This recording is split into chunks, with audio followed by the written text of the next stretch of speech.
None other than the self-proclaimed college athlete Stephen A. Smith himself, who went head-to-head with Micah Parsons. It was Shannon Sharp versus Stephen A. Smith coaching the Celebrity All-Star Game. And Stephen A. Smith, who is someone who has worked out, when he tried to box, he ended up breaking his collarbone just hitting pads. And then he was in a cast for a week just because he decided to take up boxing.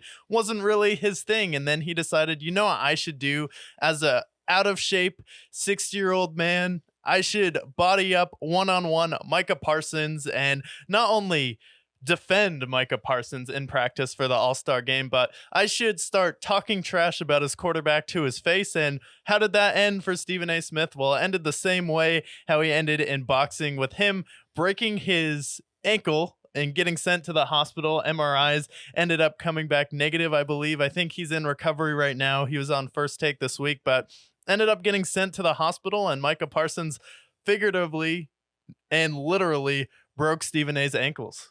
Yeah, and that's a bad look for a guy who did play in college, allegedly, and averaged 2.6 points in college. Always blames he has the classic, I broke my ankles or else I would have been a first overall pick kind of mentality. And Micah Parsons, you know how he is with the Cowboys, talking all this shit the last several years. Goes up at his quarterback, talks shit about Dak Prescott, calls him a water boy, I believe. Choir boy. A choir boy, even worse.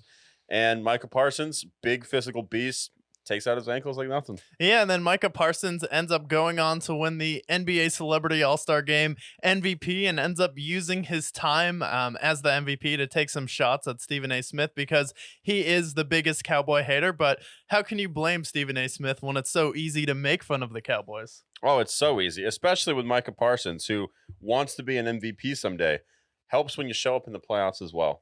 Yeah, it helps when you have more than one sack in 4 playoff games, especially if you want to take yourself up to that next level echelon at being not just the defensive player of the year, but the most valuable player in the league, which Tony Romo was trying to hype up all season. I know Tony Romo was leading that bandwagon, but yeah, just not a good look for Stephen A. Smith. When you're talking about the NBA, you are a face of the NBA. You are one of the biggest figures in the media.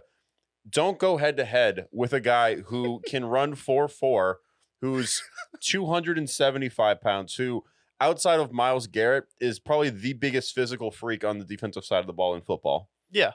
Agility-wise, everything else-wise. And also, a cowboy. I'm sorry.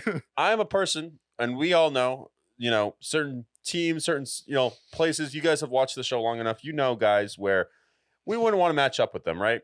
If you were in the Celebrity All-Star Game, you might not want to go head-to-head with Josh Allen. Or, or maybe not Josh Allen, maybe a bigger, someone like a Deion Dawkins or a Tre'Davious White or Von Miller. They're like, I see this motherfucker. I see what he says week in and week out about our Bills. Fuck this guy.